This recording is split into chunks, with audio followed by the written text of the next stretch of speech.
The hum of the city usually sounds like progress, but tonight, in the shadow of the rusted water tower in Oak Haven, Indiana, it sounds like a funeral. I spent 6 years building an empire with Elias, or so I thought.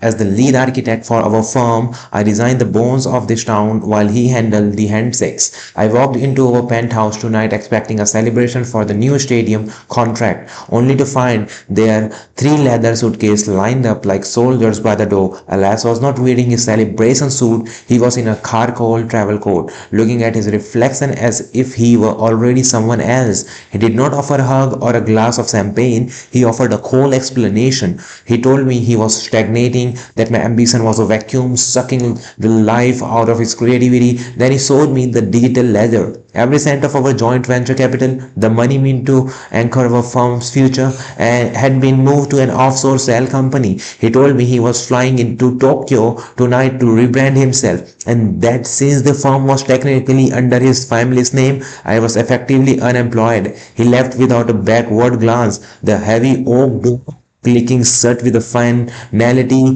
that made my lungs ache. I found his tablet on the kitchen island, still logged into a private messaging app. A message popped up from a young interior designer we hired last month. The jet is fueled, alas. Let's leave the grey town behind. The betrayal was not just a knife in the back. It was a wrecking ball to my entire identity. I ran from that apartment, not knowing where I was going, until the freezing rain turned to sleet. I ended up in the industrial district, sitting on a rusted loading dock, sobbing into my hands. That's when I saw him. A man was huddled under a tattered trap near a dumpster, his eyes fixed on a small, flickering lighter he kept clicking. He looked like a ghost of the city, on a whim, driven by a sudden desperate need to be useful to someone.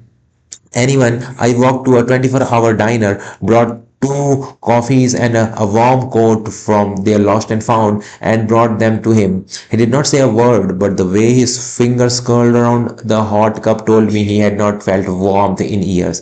I invited him back to my guest cottage, a small place I owned separately from Elias. It was a reckless move, a defiance of the good girl image I had maintained for years. The man, whose name was Silas, transformed after a shower and a meal. But as we talked, the truth came out. Silas was not just a drifter. He was a former investigative auditor who had lost his family in a suspicious accident after he uncovered a massive fraud scheme involving the city's elite. He had spent 3 years hiding in plain sight, paralyzed by the fear that those who took his family would come for him next.